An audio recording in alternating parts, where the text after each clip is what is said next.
Hi friends, তোমরা সবাই কেমন আছো? আশা করি খুব ভালো আছো, আর আমরাও খুব ভালো আছি। Welcome back to my channel তোমাদের সবাইকে। এই ভিডিওটা অক্ষয় তৃতীয়ার দিনে করা। কিছু সমস্যার জন্য ভিডিওটা এডিট করার সময় পাচ্ছিলাম না। ভেবেইছিলাম ভিডিওটা আর পোস্ট করব না, কিন্তু ভিডিওটা যখন আছেই তাই ভাবলাম তোমাদের সাথে শেয়ার করি। আশা করি আজকের ভিডিওটা তোমাদের ভালো লাগবে। জানো তো বন্ধুরা, যে কোনো জিনিস তোমার সবচেয়ে কাছের মানুষের কাছ থেকে চেয়েও যদি না পাও, সেটা বড্ড কষ্ট দেয়। ঠিক সেই রকমই কোনো কিছুর প্রতি আর আশাটাই না থাকে, তারপরেও যদি তুমি সেই আশার জিনিসটা পেয়ে যাও, তার থেকে আনন্দ পৃথিবীতে আর কিচ্ছু হয় না। এতক্ষণে তোমরা বুঝতে পেরেছো আমার ভালো লাগার কারণ কি? হ্যাঁ, ঠিকই বুঝেছ। আমার ভালো লাগার কারণ এই গোপু সোনা। আজ থেকে প্রায় 2 বছর আগে আমাকে একজন ক্যালেন্ডার দিয়ে যায়।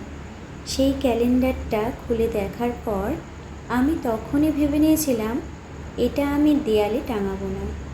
বিকজ দেয়ালে টাঙালে তো 1 বছর 2 বছর, খুব জোর হয়তো 3-4 বছর থাকবে, কিন্তু একদিন না একদিন তো সেই কাগজটি ছিঁড়বেই।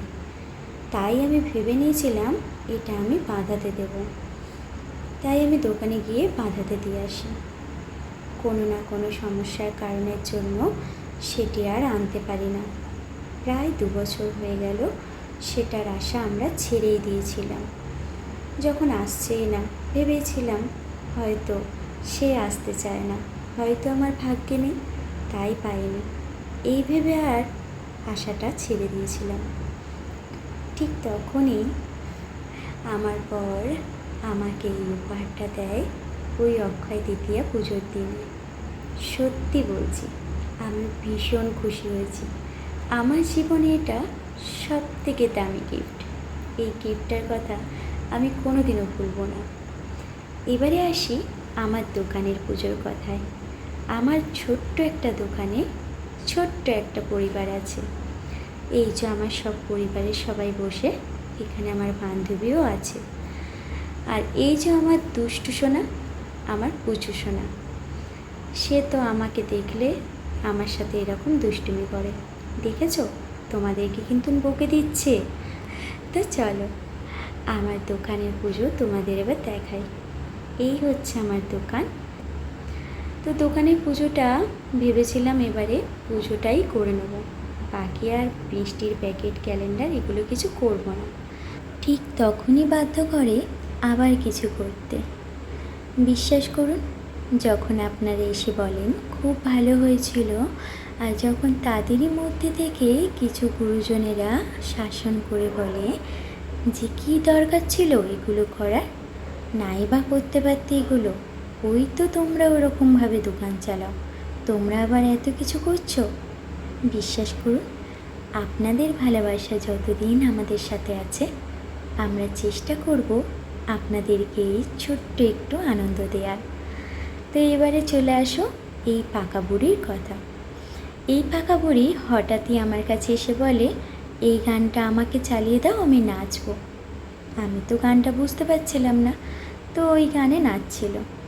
নাচটা স্পিড করে দিই, হয়তো ভালো লাগবে না, কিন্তু মাঝে মাঝে স্লোও করে দিই। নাচটা দেখে তোমাদের হয়তো অতটা ভালো নাও লাগতে পারে, কিন্তু এইটুকু বয়সে এত পাবলিক প্লেসে যে নেচেছে, এটাই বা কয়জনা পারে। তো ওর মায়ের আইডিতে ওর যখন নাচ দেখলাম, আমি নিজেই অবাক হয়ে গেলাম। এইটুকু একটা পুচকি মেয়ে এত ভালো মুখের এক্সপিরিয়েন্স আর এত ভালো নাচে।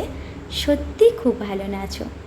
তুমি এইভাবেই এগিয়ে যাও, এইভাবেই তুমি নাচটাকে প্র্যাকটিস করো। আজকের ভিডিওটা এখানেই শেষ করলাম। তোমাদের সাথে দেখা হচ্ছে নেক্সট ভিডিওয়। ততক্ষণ তোমরা সুস্থ থেকো, ভালো থেকো, আর আমাকে এইভাবেই ভালোবাসা দিও। বাই।